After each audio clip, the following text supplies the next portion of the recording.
going on, everybody? Tyson here with the tackBox podcast. We are here with Dale. We are ready to record our 18th episode, Dale. Wait, 18. 18? I know. Isn't it crazy to think about 18 times we've done this?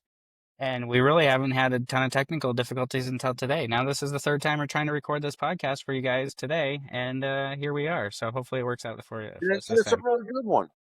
Yeah, it's a really good one. We're trying to talk about progesterone testing, and the internet or something, technology keeps getting in the way. So here we are, ready to try it for a third time.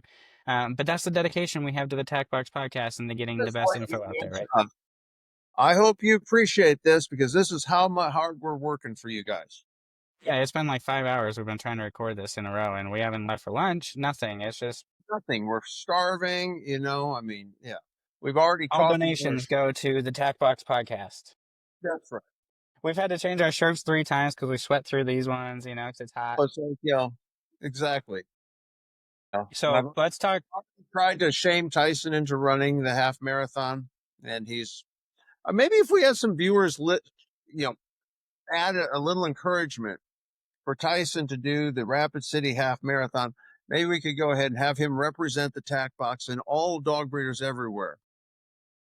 Yeah, but I have to do it pulling a tack box behind me, or like I gotta have some sort of tack box. Like it makes sense. Yeah, And it, and yeah, and maybe have a golf cart to help finish it off because I don't know about running a half marathon, but especially in August, it's like it's a little hot, a little hot. yeah, yeah, crazy hot, crazy hot. And so in this episode, we want to talk about progesterone testing. We've been kind of going back and forth about it for a couple weeks now, wanting to really do an episode about it. And it's taken us a little bit to prepare for it because we really want to make sure that we got our ducks in a row and that we can really put the importance and really explain how big progesterone testing is and what it's done for dog breeding in general. So with that, I'm going to hand it over to Dale to give us a high overview of progesterone testing and how it's impacted breeding. And then we're just going to roll from there. And we're going to go down a bunch of rabbit trails probably on progesterone testing. We're going to generate a ton of questions. So if you have questions, send them in, send them to me, and we'll get them answered in the next episode. Kind of like do like this thing like the Smothers Brothers were like, take it. But so progesterone testing is the single biggest advancement in the breeding of dogs that we've had in probably the last 2 decades. It's like Google Maps for travel. Google Maps, second to progesterone. Progesterone is to breed without progesterone would be like driving with an atlas. That's the equivalent. So if, breeding with progesterone is going to maximize the number of puppies you can get, minimize the number of dogs you need to keep. It's going to be able to help you plan your veterinary needs. It's going to be able to help you schedule this in your life that you can turn around and be there for your bitch. It's every single aspect of the breeding part is going to be so greatly enhanced by the use of progesterone. And there are two major components to progesterone. There is using it for ovulation and then using it for whelping. So the going up and the coming down, and which is so huge because when you're breeding on progesterones, you have dates, and that's where it gets like. So, did you have dogs breeding on the farm? Did you have when you were growing up? Did you have like your dogs had puppies? Yep. Yeah, and it was kind of just whenever they did it, they did it. Whenever they did it, and you go out, you'd be leaving for school, and the dogs would be hooked up out in the yard. Yeah. Yeah, probably for a week, 10 days. Yeah, and they'd be like, so that there's three basic ways of breeding your bitch. You can do the old school way where they would breed them as long as they were standing for the stud. So they kind of go, well, Mother Nature knows. Okay, Mother Nature knows, but Mother Nature doesn't know if your vet's going on vacation in August. Mother Nature is not there to help you breed extreme type dogs. Mother Nature is good for free breeding, free whelping, free all that. That's out in the wild, and you also have to be well with the losses that go along with that. It kind of like in today's society, the idea of losing a woman in childbirth is unheard of. It's very rare, you know. And at one point in time, it was not. And I think with progesterone testing, there is really almost no excuse to ever lose a bitch. You know, there's no, and you're going to do so much better as far as getting your bitches covered, knowing when they're due, and getting them born with the minimum danger to your bitch or the puppies. It's like it's so incredible because you narrow that window down where they're only being bred during ovulation, because it really doesn't matter when they breed. There's a window in there, they could breed for over 2 weeks, you know, but that doesn't mean they're ovulating for those 2 weeks. It means that's just recreational. That's just for fun. And but that ovulation is when you start counting your 60 to 65 days, depending as to how that goes. That 63 being the norm in there. So that's kind of huge. Whenever when you guys had those puppies, did you know when they were due, or just they were Nope. due when they were born? Yeah, you could get, you could tell, oh, she's getting close. But I Sure, mean, that could have been tomorrow or that could have been a week from now. I mean, absolutely. you don't know. No, you don't know, and And a there's a lot. lot of breeders, I think, out there that still do it that way. It's just kind of like, oh, my bitch is coming into season, so let's throw her in with the male, and you know, they'll tie a few times and they'll count down their days from the first tie that they saw, hoping that's when it is. And a lot of times it can be, and a lot of times it's not. But I mean, that still happens quite a bit out there, I'm sure. Well, so exactly. So in breeding your bitch, there's a couple of different ways you can cover your bitch. And what you're describing is what we used to call being pen bred. They were just cohabitated with the dog you were hoping would be the baby daddy. And that would work to a certain extent, but it also wouldn't work to a certain extent. Depending as to how receptive the bitch was, how close she was. Because none of that stuff is absolute. Just because they're flagging doesn't mean they're ovulating. Just because they're swollen doesn't mean they're ovulating. They have to be ovulating, which is a hormonal response. So then, of course, the next thing about breeding them is the one step up from pen breeding was counting the days. So we had kind of, well, let's call that the rhythm method of breeding dogs. So we would count 10 days, and then because that's generally speaking, that would be pretty close to getting to ovulation, 10 days unless, from what? Their first bleed? well, you had to catch them in heat. So you had to really stay on it for this to be effective. The rhythm method doesn't work if you're not counting and you're not playing the game. You know, that doesn't work so good. So you got to catch them when they come in heat. And it's like, a lot of the breeders I would know, they would go and they would touch their rear ends, do a little vulva check with a paper towel, you know, 2, 3 times a week. And so as soon as it started to get squishy, as soon as they saw 10 days from first blood, they would start breeding. Now, that was reasonably successful in a way, because at least you had a little bit better idea. You just didn't have the dog humping on the bitch for 2 weeks. I mean, there was like that really isn't beneficial. That doesn't make babies or anything for that matter. But so then at that point, then you would write down your breeding dates. Like you would say, well, they tied up on this day, and then they would usually breed them every other day as long as they would stand, which could be 5, 6 days. You just kind of on depending on the bitch and depending on the stud dog, they could. And so really that kind of narrows your due time, your whelping potential date, down to 8 days. That's tough. That's tough. It's tough to take 8 days out of your schedule to say, we really need to watch this bitch because she's going to whelp sometime in the next 8 days. That's hard, especially if you're going to be trying to plan a cesarean section. And then of course, then the other avenue of breeding would be like a side by side artificial insemination. That is not as successful as natural ties, but more successful than just putting them together and hoping. And then they would have when the progesterone came in. That's when we started in with surgical inseminations and TCIs and those type transcervical, where they would go ahead and you know put directly deposit the semen in there. So by doing that, that has like made shipping frozen semen, which unthaws at a much lower potency than a fresh collection. That has made using old frozen semen, that has made all of this so much more effective.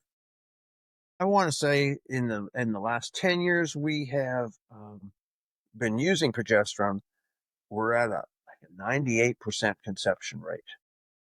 So that's pretty good.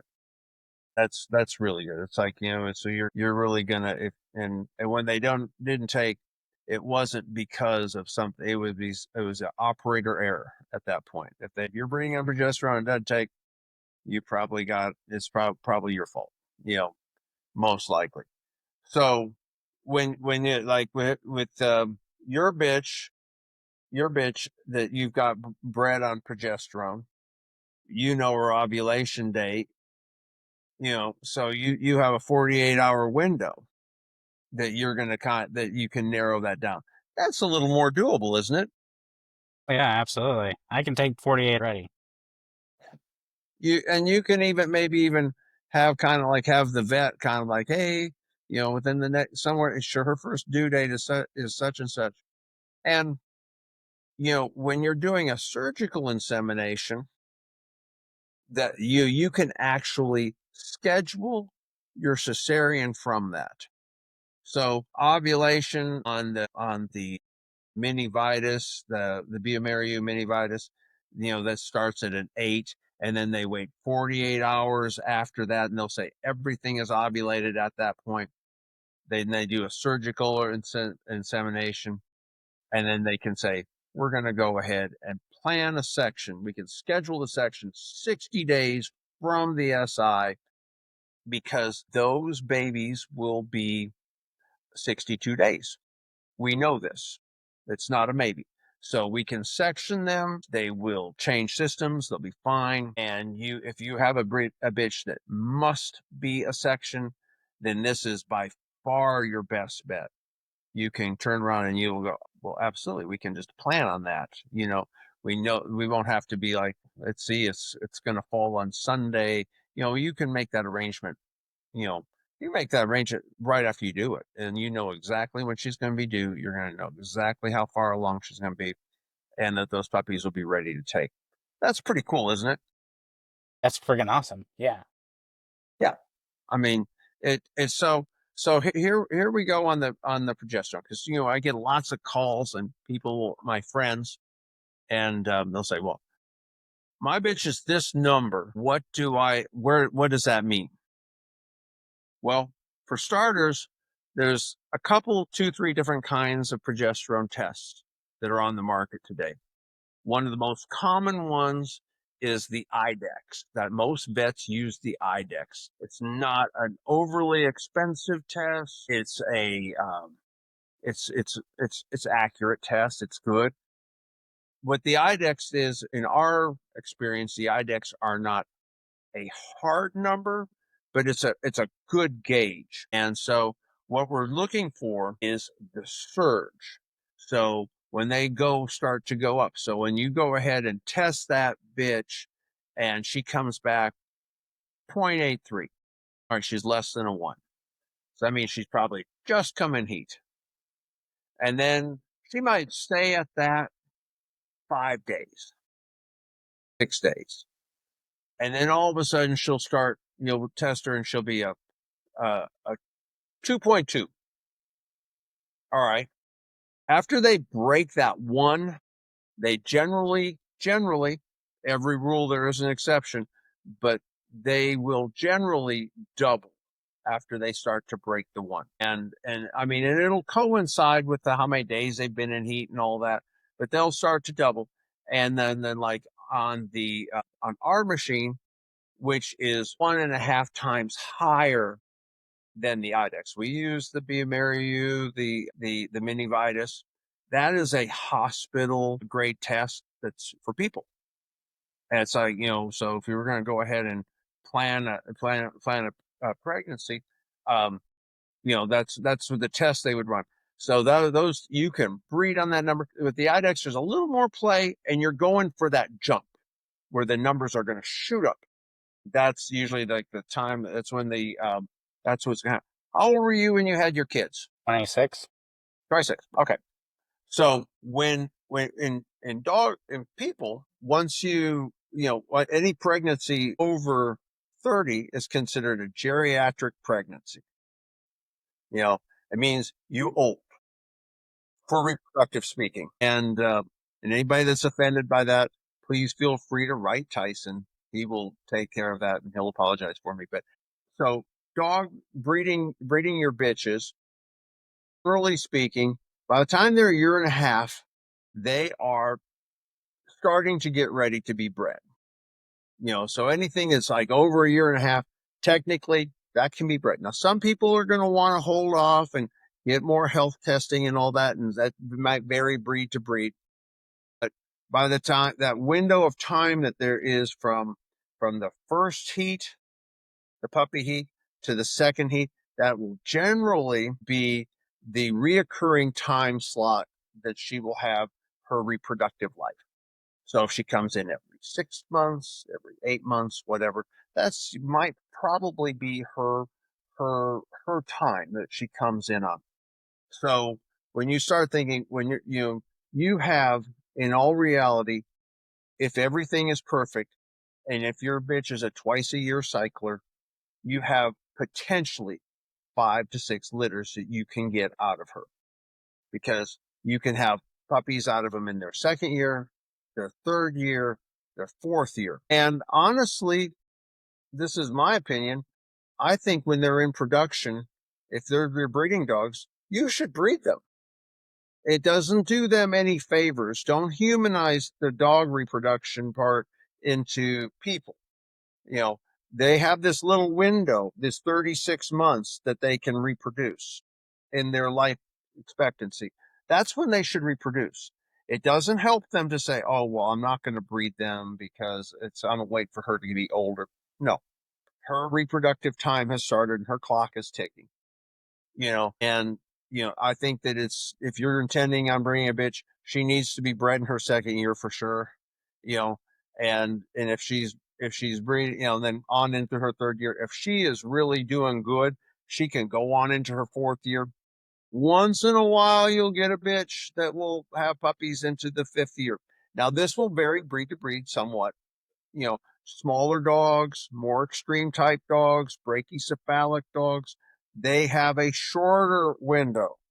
Some breeds can produce a little longer on the outside, but those toy breeds, the brachycephalics, extreme dogs, no. In the fifth. Like, is that a genetic thing where they stop cycling around in their fifth year sometime, or is it more just they're getting older, we shouldn't be breeding them type of thing, or both? Is it a mix? Well, it's a combo platter. They have burned up a lot of their good hormones while they were young and fertile, and it's just much harder on them. It's harder on them. They have a harder recovery. They have a harder time carrying the pregnancy. They have all of those things that are going to affect them in their carrying of that pregnancy. So, I mean, have women had babies in their 50s? Sure, it's happened. Do they recommend it? No, it's not ideal. But it can happen, but it's not ideal. And for the mother or the baby, I mean, but and it's harder. It's gonna be, and that's the same thing once you start having these when you start breeding them past their window, then you start getting some challenges. Like one of the biggest challenges in breeding, I feel, is the single puppy litter. And progesterone helps you get away from that because you're catching the ovulation, and get you can get more babies because it does not do your bitch any favors having one baby. It's harder for them to go into labor because the puppies are what will trigger the progesterone from them will trigger the labor. Well, if you have one baby, sometimes they won't do that. So if you know when you bred your bitch and you know her day 60 to 63, or from that, and you're going into day 64, you're going to go section that bitch right now, because that means she doesn't have the progesterone from her litter, because her litter is one, to bring her into proper later, and that puppy is going to die in utero. That I mean, it's just not going to happen until that puppy's gone already past viable. And that's when you hear people like they paid for a section, and or like the bitch started discharging green. Well, that means the baby died, and now it's just the body's just trying to abort it.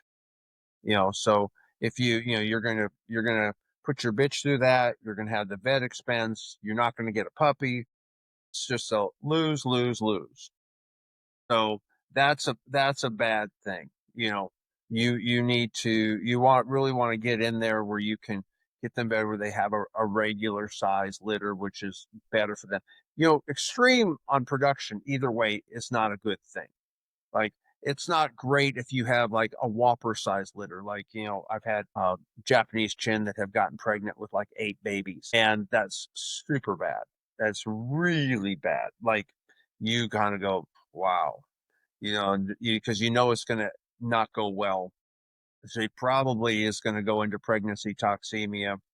You're probably, which is basically the puppies she's not able to eat as much because she's so pregnant, and they're pulling so much from her, and her nutrition is dropping, and she'll go into shock and shut down and die if you don't jump to it. So that's another podcast, another talk. But those are things. Those are like when whenever your bitch goes in. I mean, and just like with people. I mean, so you were in your 20s, you had your kid. Was it easy? Don't know extra charges or anything like that with your baby. I mean, yeah, I mean, it went as well as I could. And I don't think ever having a kid is easy, but it was normal. Yeah, I will say that. Normal stuff. So when, but just like when with people having kids, you need, whenever you bred a bitch, you need to start keeping track of what you're going to not change her food. You want to minimize her activity. You want to kind of start keeping an eye on her. Watch her, see how she's eating. Watch her, make sure she's getting rest. Watch her, make sure that the young dogs don't wear her out. You know, Start being mindful of her, that she's carrying a litter. Don't let her get as hot. Don't let her get as tired. Don't let her go as long without food. All of those things, supportive care, because she's making babies. All of that is like really important to help maintain and have her flourish through that pregnancy. Now, some bitches, like just like people, will like, I didn't do anything any different. I smoked, I drank, I partied until dawn, and I had a beautiful, healthy baby. That can happen. And we all know those people that they've done absolutely nothing they pen bred, they whelped while they were gone to Walmart, and they had a litter of puppies in the closet, and it was 2 boys and 2 girls. It was perfect. It was wonderful. That is awesome. It is not a plan. It is not sustainable. And there will be times when that goes really bad, and you're going to lose your puppies. You're going to lose your bitch. You're going to get a big old vet bill and have nothing to show for it. And so, So, how does somebody say either you're a new breeder just getting started in breeding, or you've been breeding for years and years and years and you've never progesterone tested, like how does one get into progesterone testing? I mean, I would assume we don't have machines. We're going to be taking our dog to the vet. Do we then get a baseline for where the bitch's progesterone is, or are they all the same? Are they always at zero unless they're going into heat, then it starts Well, rising? yeah. How do you get So, into it and kind of get baselines figured out? all right. So this is a little bit, you want to get with a vet. I mean, ideally, you're going to want to get with a vet that is offering reproductive services, that someone that is familiar with progesterone testing. There would involves drawing some blood. I usually just right out of the, you know, draw it out of the carotid artery. You can take it out of the leg, you know, and usually you're going to need about a cc and a half of blood, and then they spin it down and they run the test with the serum. Fun fact: that serum awesome for treating eye injuries. Love it. Best stuff ever to mix in, like when your dog gets a scratch in its eye, a corneal abrasion, you know, flush it out a couple, 2, 3 times. I do your medication too, but flush it with that serum. Wonderful, really great. But anyway, then you're gonna start the baseline. So as far as like how do you get started? So say your vet doesn't do it. Well, you might want to expand your pool a little bit. You might want to talk to people outside, maybe people in your kennel club. I promise you, the 100% C-section breeds, bullies, bulldogs, Pekingese, pugs, stuff like that, they're going to know somebody that has a progesterone machine. And, I mean, because progesterone, I mean, I think most people can learn to draw the blood on their own dogs, but if you can't, maybe you have a friend or something like that, that can. I mean, it's like you can watch a YouTube video and you can get in there and you learn how to draw them. That'll go a long way to that.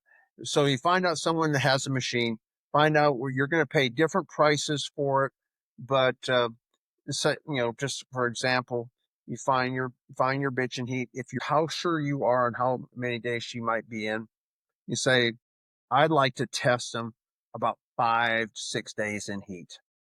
And that's a good baseline stuff. Because like we were talking about before, once they break that two, they're generally going to double every 24 hours. And with So say they're at 2. Tomorrow they're going to be at 4. Next day they're going to be at 8, and then they're going to be at 16.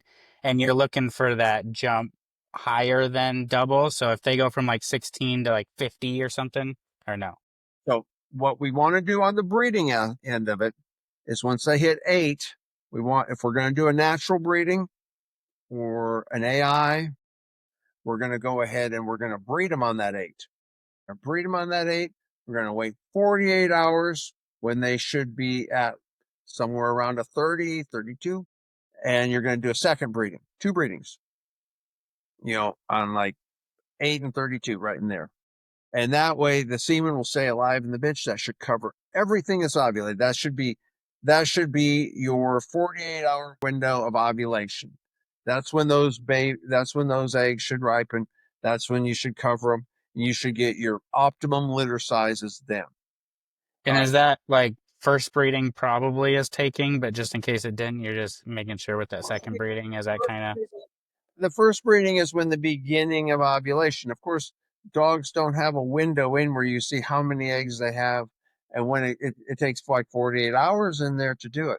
So like if I was only going to do it once, if I was only going to breed her one time, I'd probably let her get the 8 and I'd probably wait a day and a half and do one breeding and call that good.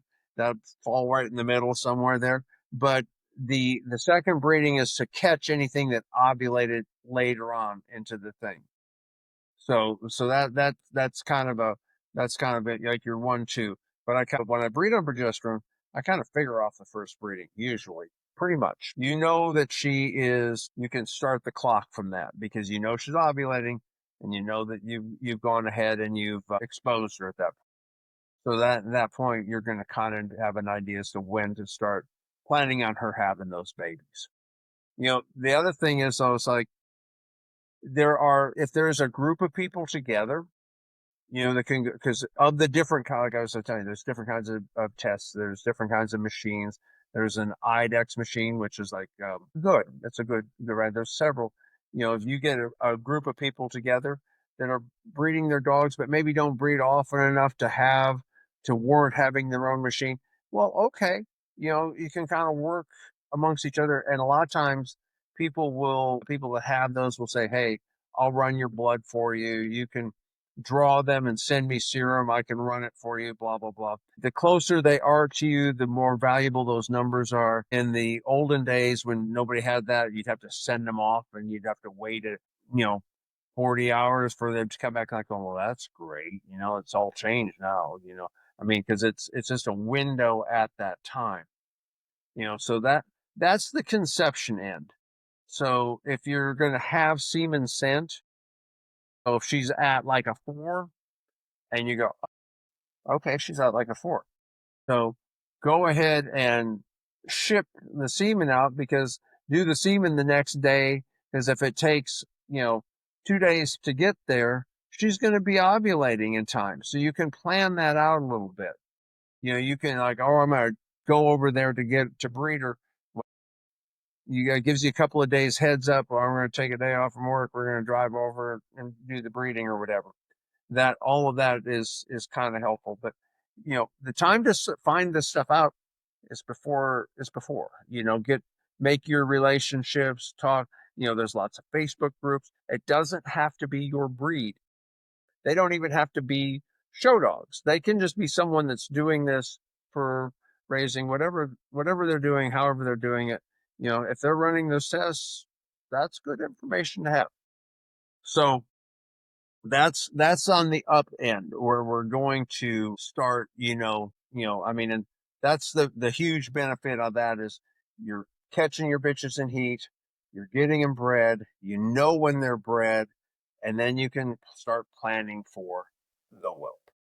So does the progesterone numbers, do they keep climbing? Does it level out at some point and then stay Yep. high the whole time? And then when it starts crashing, they're going to be whelping soon, or how does that process? And then once they go over a certain point, then they'll stop. They're past, the eggs have expired. Throw your eggs away. They're no longer fresh. And I've had them take in the 40s. I wouldn't go to any great effort on that. I mean, it could or could not. That's pretty high. But it could. It's possible. I mean, if you just come in, you find and you miss it. And there's even talk. I mean, if you're like wanting to keep records, because your your bitches, especially if you have related females, there'll be patterns. You'll see like this girls from this mother, because like I noticed, like a lot of my dogs that are siblings and that kind of thing, they'll cycle together and they'll breed a lot the same. They'll go about the same number of days and all of that. That will be very, very similar, and which is pretty cool. I mean, how you can kind of plan that out, and some of that reproductive health, that's a great trait to breed for. I mean, if you're wanting to establish a bloodline and breed your own dogs, you know, it's having dogs that cycle normally, that come into the right, that's kind of huge. And but part of it is working at those with the bitches while they're ready, while they are in their good window age wise, and then go ahead and do that. But so when is your bitch due to have puppies? Labor Day weekend-ish. Labor Day weekend. All right, there you go. An exact date, but I bet you do. All right. So there you go. So that kind of frees you up. Like if you were thinking, oh, well, she might need a section, that would be a good time to start asking before, rather than being on Labor Day weekend and seeing if your vet was out at the lake. You Well, and know, that's the thing is it's Labor Day weekend, right? So it's like you gotta plan for that because it's a holiday weekend. Most people are taking the whole weekend off. Nobody's working Saturday unless you have it planned out. So that's kind of one of those where, yeah, you plan ahead a little bit and think, kind of hey, huge. yeah, that's a big deal. Well, the vets they're people too. I mean, and they have family and want to do get-togethers, but if you have progesterone and if you know when your bitch is due, then you can turn around and say to them, when are you going to be in? When's someone going to be by the clinic to do medicating and blah blah blah? If I need, you'll have an idea. It's like, well, yeah, I'm going to be in there from 9 to 11. That kind of thing. You can, if when could I bring? When could I do that? You can plan for that, and that's kind of that's a really useful tool, guys. Part of the game with the dog breeding is to avoid at all costs ending up at the emergency clinic because that sucks. Those people are not looking to establish business. They're usually not breeder friendly. They're usually not particularly good at it. Some exceptions, of course, but yeah. And the one thing that they all have in common, they are going to charge you 4 or 5 times the going price of whatever that might be because they know, well, then don't use us. They don't care if your dog dies. That's a you problem. That's not a them problem. They're not the one that They got read a the monopoly going because they're the only ones open at 1 a.m. when you need something. right. So the whole point of using the progesterone is if you think you're going to need them, if you think that your bitch has got like one puppy and you think, oh, she got one puppy, I'm going to plan a section because she's only pregnant with one puppy. You know, so you turn around, do your breeding. When she's you can turn around, shoot an X-ray, and then you'll know. Oh, if you when you look at her and go, oh, you can palpate them at like 21 days, or you can just wait and shoot an X-ray or whatever. If you look at them and you think, is she pregnant or is she not pregnant? She's probably pregnant with one puppy. Well, then that gives you a whole nother set of information of how you can make that one puppy be okay and get your bitch, have it lined up in advance for you so you can do it. So, all right, how the progesterone works for the whelping. So it's going to start going down, and there is at a point when the puppies become viable, when they're going to change over systems and they're going to breathe and they're going to, it's the worst feeling in the whole world, other than not being able to find a vet for your bitch that needs a vet, is sectioning a bitch and not having the puppies be viable and watching them all die. That's pretty terrible. And anybody that's been breeding for a long time, they've had that experience. Not good. So the usually like on the mini Vitus and like some of the repro vets that we've worked with, they've said that once the bitches drop like a 3 or below a 3, that they are at that they're going to that the puppies are viable to section. You can go ahead and take those puppies and they're going to be okay. It's a little early, but it's going to be okay. They can transition. You might have 48 hours where you kind of have to supportively care for her because she might not have her hormones might be 100% right, but that's kind of being there. You got to get down below that number, and that they can be born. A lot of times they'll vary breed to breed. Chin, gosh, they get down into it. Like I've tested them, and they've been in the twos, and get the readout on the thing, come back and oh, she's had a puppy, where Cavaliers will get down to a 1.3 and they might not have them for 8 more hours. A little bit more dog, they can drop down even lower, before they go on into labor. But that's a really good, I think that the IDEX and all, I think that it's harder charting the drop than the rise. Personal opinion. So if anybody thinks that the IDEX is way easier, right, Tyson? But I think that the rise, that the jump is easier to chart, and where the fall is a little trickier. And you still need to use all of your other tools when you're looking at them. You're going to watch to see how her appetite does. You're going to watch and see if you're going to temper and watch her temperature. You're going to know the breeding dates. You're going to see how she's acting. You're going to all of those things there to kind of have it have a kind of an idea, so you can use all of your information to make the very best decisions. I think when catastrophes happen and when people haven't planned for it and they just kind of plan on it just working out with or without them. And then that's where it takes a big turn. I mean, a lot of this stuff in breeding is it's almost like insurance, right? It's to minimize risk, you know? So it's like, do you have to progesterone test? No, but you're bettering your chances of success. You're minimizing the risk involved with everything. Do you need an incubator and oxygenator? No, but you're minimizing risk if you have that stuff. So I think, you know, a lot of I wouldn't say necessities, but the accessories that you can get into breeding, are just kind of like insurance. They help you maximize what you have, minimize risk. Now, as far as progesterone goes, what if I mean, if somebody wants to buy a machine and do it themselves, maybe they're going to have 3 to 5 litters a year. Does it pay to have a machine, or do you just go to a vet, or can you get them at a reasonable price? If you have 3 to 5 litters a year, it will pay, because you can also if you're industrious, you can expand your little web and you can say, hey, friends, I can do this. I can do this. Or if you have a stud dog. So let's say you're offering stud service and you want to go ahead and say, hey, you bring your either bitch. I'm going the stud fees this, and I'm going to keep her and I'm going to test her on through her heat.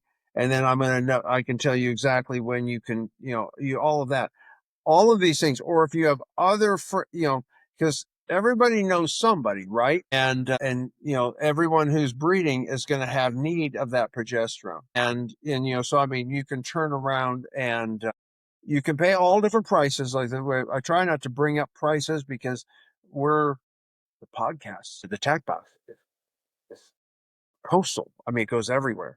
So what the price in central mid America is not going to be. It's going to be more expensive on the coast and all that. So I mean, all of Well, and that. we have So you can. international listeners. Let's face it. We have people in No, Poland. We have international listeners. So hey, you know, we're global phenomena. we're global. We're global. It's going huge. And we've been talking about taxbox T-shirts. So lucky listeners. So, but all having that in there, and yes, it can totally pay for itself. It can totally be self-sufficient, self-funding. And when you get to a point, I think it is. I think that it is a huge tool that serious people should definitely have, and either be serious or be buddies with someone who's serious. And in the breeds that know how to do it and find that kind of stuff. Because just like with your own kid, with your own children, you wouldn't have to do prenatal pregnancy checks. They wouldn't have to do all that stuff. They wouldn't have to have all the, but you do it because you want a good outcome. Same with your dogs. Everything, all of the effort you put in, you're gonna have more healthier, better puppies and a better experience if you go ahead and keep control on those factors using the Google Maps of having puppies, progesterone, to getting your bitch bred and knowing when to welcome. Well, think about this. If you have 3 breedings a year and you increase by a puppy, because maybe you have 2 puppies and you get it to a third puppy because you're progesterone testing, you're bettering your chances of having better viable litters. I mean, at 3 litters a year, that progesterone machine is probably paid off depending on how what progesterone machine you get. I mean, 100%. just by using it and producing more viable animals, and then you're going to turn around and sell them for pets or keep them for show, whatever you do with them, that dog is still worth the same amount of money. You just made an extra amount, out of that progesterone machine and breeding. If you have an extra puppy, you just made that much extra money out of that progesterone machine. I mean, Bingo. Bingo. Leave it to the South Dakota boy to put a dollar sign and a decimal point on it. That is the kicker. You've got, because you miss one litter, so we say our bitch has maybe got 6 litters in her. Maybe if we're lucky. Maybe if she's a 2 time a year girl and it all falls right, and maybe you can have, but maybe not 6. Maybe she only has like 4 good litters in her. Well, you miss 1 or 2 of those breedings, and and you think, well, she's only got this many. Now you've missed one. And then if something else happens and this isn't a good time for you, well, then all of a sudden you've like lost 60% of the reproductive life of that dog. And you've probably lost tens of thousands of dollars and the opportunity to move your breeding program forward and everything. It's all, so the kicker is to go ahead and get them to conceive when you need them to conceive, get them safely born. You know, wouldn't you rather spend wouldn't you rather spend the money to have a progesterone machine and learn how to use it versus paying that into an emergency clinic on an after hours section and having them berate you and give you this horrible experience and may or may not end up with a live female or puppy? I mean, isn't that a much, pound of prevention? I mean, an ounce of prevention, a pound of cure. There you go. I mean, it's like, for sure. You're Well, and that's the thing. If you can make sure that your bitch puts out all the viable puppies she can, you don't miss a breeding. Maybe you get an extra puppy or two out of her because you're using the progesterone machine. I mean, and everything goes very smoothly and you can skip an emergency room visit. I mean, you're almost making money at this point. you absolutely are. And then of course once it's paid, you're gonna think about it and you're like, oh, it's $10,000. Well, I gotta make that much money back out of these puppies to make the machine. Well, eventually the machine's still working and you've recovered your $10,000 that you spent on the machine or whatever it may be. Our progesterone machines, I've done a quick Google search and it's like you can get a progesterone machine for $2,000, you can get them for $40,000.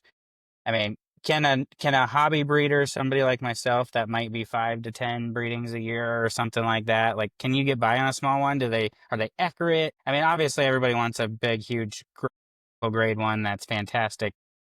$40,000 compared to $2,000, big difference.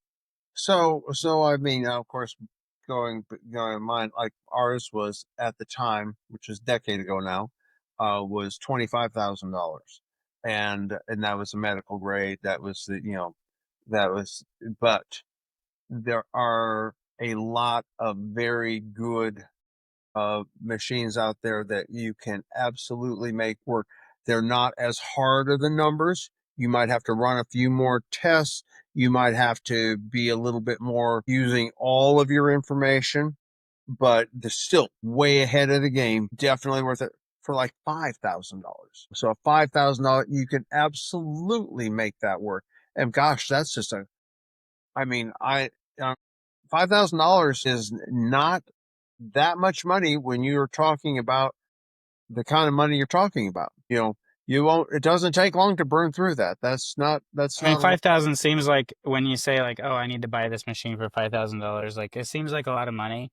But again, one breeding, One breeding. one C-section, an emergency vet visit, and you spent your $5,000 that you could have avoided. Or you get a couple extra puppies. I mean, when you're talking purebred dogs, I mean, you're talking a couple grand a puppy, if not more. Sometimes, I mean, some dogs up to 6, 7 grand.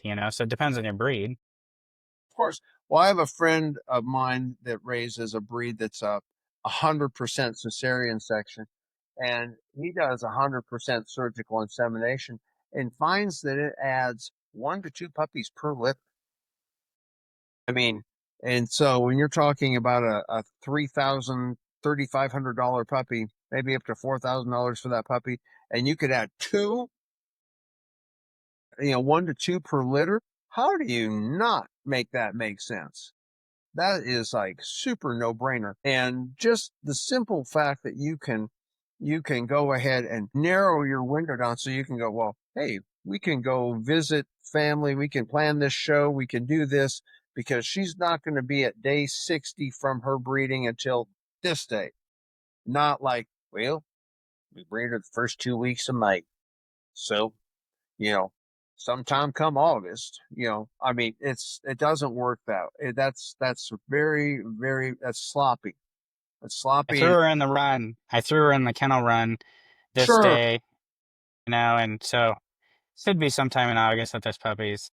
Yeah. Yeah. There you go.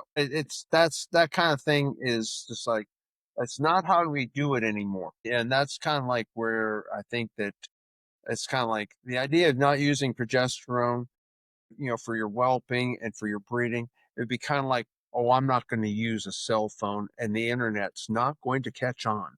No sense I'm investing in a computer because that's not going to affect me. Well, I mean, that's like, my parents went through that when, BlackBerry first came out. I was like, I'm not getting that smartphone. I like my flip phone. I'm never gonna have that smartphone. And it's like, you will. You're gonna get that smartphone, and then you're gonna love it, and you're gonna live on it because it bettered your life, and in some sort. in a very short period of time, you're going to go, oh my God, how did we do this without this? It's like the idea of not having indoor plumbing. It's like, you can't do this. This isn't how civilized the people How and did we dogs. have puppies by guessing all the time? It's like, Well, so surprising we even had puppies. much the way at the time of the Old West Trail, at the Trail of Tears, there was a lot of death and destruction that kind of went along the way, and a lot of missing, and a lot of just horrible stories. If you know anybody that's bred dogs from the 70s and 80s and into the 90s, that was rough, man. That was hard, And when it went good, it was just like it's like having kids. So when it goes good, it goes really good, and when it goes bad, well, everyone's dead. And so, I mean, if you can use those tools, plan more, and just think of that's at the point when you can start. So when you're doing those breedings, the quality of your semen that you're collecting off your stud dog, using the ovulation on your bitch, knowing your bitch's eggs are ovulated, the semen doesn't have to be as good. So like generally speaking, like, and this is one of my favorite repro vets told me, because she said, oh, one of my dog I collected, she said, well, it's like 70%. And I said, was that pretty good? And she's like, no, that's really bad. I'm like, oh, that's bad. I'm thinking 70%. It's like passing in school. That worked for me. But no, no, that's not good. That will probably not conceive on a natural breeding. So like 80% is, mm, you know, dogs that are young, healthy, and viable should be mid to high 80s into the 90s. That's where you want to be falling. But so when you're talking about frozen semen only coming back at like 60%, wow. So no, you have to drop that on, like, it has to be like, boom, dropped onto those eggs. Don't ask that semen to go anywhere because it's already compromised. That's where you're able to make that. Or if you have a stud dog that's older or not producing as much, it's having a lower semen count, you can use that progesterone and you can take advantages of those surgical and TCIs to get those dogs to produce beyond their window of production, and still get viable puppies. So I mean, it's just opening up opportunity left and right by knowing your ovulation. Yeah, I kind of come from, I think through years of experience, I figured out like do things right the first time. It's like kind of what I preach to my kids because I've learned my lesson so many times. I know there's people listening right now that are like, well, I don't breed enough to justify a progesterone machine. And my argument to that would be, well, if you're progesterone testing and you're going to the vet, you're paying the vet to do it for you when really you could do it yourself. And all that money you're spending, it adds up. You're going to pay the vet every single time for progesterone testing for the rest of your life as long as you're doing it. When you could just have a machine and do it yourself and not pay somebody else to do it, you can keep it and do it yourself. And that machine eventually gets paid off. And now it's just you're doing it. And you can learn how to make money off of it. Or co-op. Find your friends, find your people, find your people that are breeding with you and say, okay, you know, we're going to partner up on this. We're going to do this together. And there'll be one of y'all that has a sister that's a nurse or someone that gets shots in the family that can draw blood. Somebody can do it. It's doable. It's a little harder than maybe just leaving them in the yard and coming back and finding them in the closet, but so much better results, you know. And yeah, I mean, there just is no reason that's why when we're talking about breeding dogs now versus breeding dogs then, it's like how there's no comparison because we have all of these tools that we can use and make like I say, more puppies, less dogs, using bigger options of dogs. It's like, there's a lot of people are like another friend of mine's having semen shipped across the country. They're going to collect it and they're going to put it in the extender, put it in the box, and they're going to FedEx it to them. So you're going to get to have a litter of puppies out of a dog that's on the other side of the world, but not going to pay a plane ticket, not going to pay all this stuff to get there to try to get that dog. It's like used to be you could ship dogs. Now it's like that's really out of the question, especially when you're like for our breed, brachycephalic, traveling in the summertime, good times. You know, all of that. It's like way, way, way better to go ahead and say, well, just ship the box. Ship the box. That's way easier, and everybody comes out ahead. But it all hinges on the progesterone to get that done. And like I said, we do like almost all natural breedings on our dogs, and I'd say probably 85% natural whelps. I mean, it's pretty high. I have a couple times. I mean, any bitch can have a section at any given time if the cards fall wrong, but you do have the ones that can have or must have. There's a big difference. You know, can have is positionment, didn't get pregnant enough, puppies got too big. Dystocia. Dystocia is when the bitch gets so heavy pregnant and she gets so stretched out that she doesn't have the to get the puppies up and out. She's just like stretched out, doesn't have the muscle to, and I mean, that can be from a multitude of reasons, hereditary to exercise to just bad luck and bad positioning, all of those things that we can kind of, you know, where if you think, oh well, I might have to have a section, well then I really want to know when. Yeah, that would be extremely nice. I mean, really, I mean, you've sold me. You could be a salesman if this tackBox thing doesn't work out. Because it's like I am sold on progesterone testing, and anybody else that's listening to it that's like, I need to go get a progesterone machine. We take 10% commission here for the sales. We can shoot you in the right direction. Well, and we're gonna go ahead and I've got some sheets that translate the numbers from IDEX to the mini Vitus so that we can kind of see where they fall. So when you're calling, talking, first we're gonna find out the type of test we're running, gonna find out where we are, and then we're gonna go ahead and find out, you know, approximately.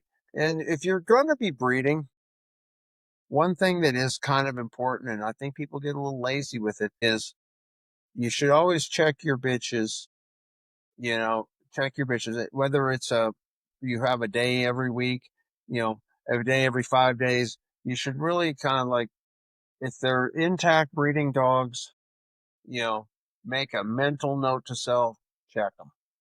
Like I mean, because if you do that now, I'll say progesterone has made me even lazier, if that's humanly possible, because I don't worry as much about missing them because I'll run a test. It's like, but I'll probably only check them once a week, but I still do check them and I really check them and, touch them with paper towel, know that they're in heat, find, and with your bitches that you're watching, maybe put a light colored towel in their crates or whatever where they're housing them overnight so you can like know as soon as they come in to kind of give you more basis so you can not pay to test when you're paying to someone else to test or whatever like that.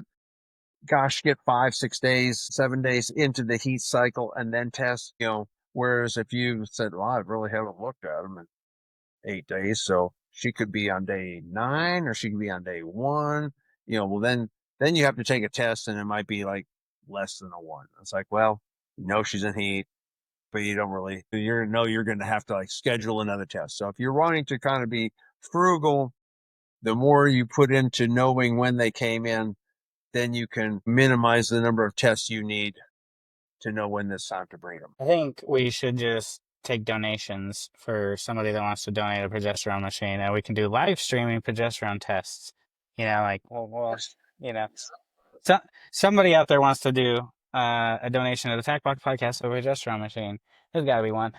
Anyway, It's that was it's a my little stick to get a progesterone machine. it was it is. I'm telling you, Hey, you've got like kennel clubs and breeder groups and all this stuff. I mean, maybe y'all have a vet that you're friendly with that would say, hey, if we all chip in and buy this, we run, that kind of thing. There's lots of different stuff. I have one friend that bought a progesterone machine and left it at her vet because she doesn't like to draw the blood. And it's kind of like there's all sorts of stuff in there that you can do. You can figure it out.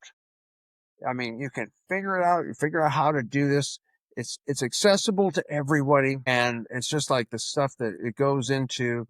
You know, it goes into it, and you go say, "Well, that's more work." Well, yeah, but you get so much for it, and it's such an expense saver. And it's like it moves your program forward. It moves however your finances are on the dogs, whether you're a wealthy trust fund like Tyson, and he doesn't, does this just for kicks, or, retired dog groomer like me, however you have to do this, this will benefit you exponentially. It's so good for your dogs. I tell you, if I had a trust fund, I'd already have a progesterone machine, but I'm scraping pennies. For the No, but tackBox. yeah, and it's like we're in the business that we're in, or the sport, or the hobby, however you want to define dog breeding. The goal, if you're breeding dogs, is to move your program forward. Just think of how helpful that could be to move your program forward. I think about things all the time. Like I tell my kids, like if you just save $10 a month, by the time you're this old, you'd have this much money. And to them, it seems like so much money. If I just saved $10 a month and now I look back, it's like, shit, I'd have $200,000 in the bank, just from $10 a month. And it's always easy to look back and be like, well, I should have done this then. Don't be that person that's like, well, I should have done it 10 years ago when they were talking about it on the tackBox podcast and I didn't. Like, now's the time to do it and help your program along the way. And I think that's where my mindset, I'll figure out a way to get one or to find one local so I can do it because I don't want to be 10 years into my program like, well, if I would have just got the progesterone machine 10 years ago, I could be this much further in my program. We're only putting out 2, 3 puppies. We don't have a lot of time to slow down our program. We don't need to introduce things to slow our program down. We move slow enough as we got to wait generation after generation to improve things. We don't have, why would you not want to better your chances along the way? And this is one of those ways that you can do that, right? Well, absolutely. When you're so whether you're breeding for profit or for fun, for hobby, for whatever your thing is on that, you have a responsibility to your animals. Ultimately, you have a responsibility. So you're responsible to make sure that you did everything that you could possibly do to make sure this is done right. And if you do that, and if you use the tools, then there is no reason to not have your bitch take. It's no reason not to have an optimum litter size. There's no reason to be struggling whelping them out. There's enough challenges. There's things we can't control. This we got some control on. Let's take advantage of that and use it for our animal and ultimately our benefit. And I kind of think that since there's so many subsets of things that we can do with this, if there's questions, send them in. We'll put it on there because there's a lot to this where on and how to use it and how and the drawing the blood and the collecting the samples, the tubes you're going to use, your centrifuge. Like I say, I'm a big fan of that serum. Man, I think that stuff is a magic bueno. I love it because we got a big old boogly-eyed breed. We can use every little bit of something to make their eye health is huge in our breed. I think it cuts down on staining too if you just use it as like even eye drops. It's just good. And we learned how to draw in blood. Well, of course, Jane's a vet tech. National College, Rapid City, South Dakota, paid that student loan, but she was a vet tech and learned how to draw there and then made me do it. And I'm the biggest freak alive when it comes to that because I'm like going, I can draw a dog with my eyes closed now. It's whatever you do, you become comfortable with, you become proficient at, and it gets easier as you do it. And so that's where you may not do enough of it, but all right, you have a friend that might do it more. Between the bunch of y'all, you might do it enough. And if you have to involve, you get a vet or a vet tech to help you draw. You can go on, check out the YouTube videos other than the tackBox, which is by far the best. You can see how to the drawing technique and all that. It's pretty cool, pretty simple, pretty safe. Never had any issue from it at all. But we can share more information if you people have questions. Yeah, absolutely. So get your questions in, tackboxpodcast@gmail.com, our Facebook group, or right on this YouTube video if you're watching this on YouTube. If you're not watching on YouTube, get over to YouTube, subscribe to the YouTube channel. You can comment on the videos there. It's the easiest place to have them all in because then I can check the comments. And you don't have to follow us on Facebook and all the things that you don't want to do. You can just watch our YouTube and make the comment there and we can do it. So I think that'll about wrap us up for this episode. We're going long, but this is fantastic information. We might need a part two of this, pending on the questions, and we can do that. This is Absolutely. the podcast of the people. We can do whatever they want us to do. So That's right. Your dog's choice. yeah, exactly. We're gonna get podcast of the year in the animal field at one of these times. Like just vote us in. If there's any justice in the world, we will. I mean, Yeah, we're so entertaining. we're entertaining and pretty damn good to look at too. I have to say, and we show puppies. I mean, who doesn't want to see puppies? We have So, rock and yeah, absolutely. And we're both from South Dakota, so whatever. awesome. All right. Thanks, everybody. Yeah, thanks everybody for joining this episode. Don't forget to subscribe to our channels, everywhere you get your podcast, and let us know what you guys think of this episode. We will talk to you guys soon. Bye bye now. Bye.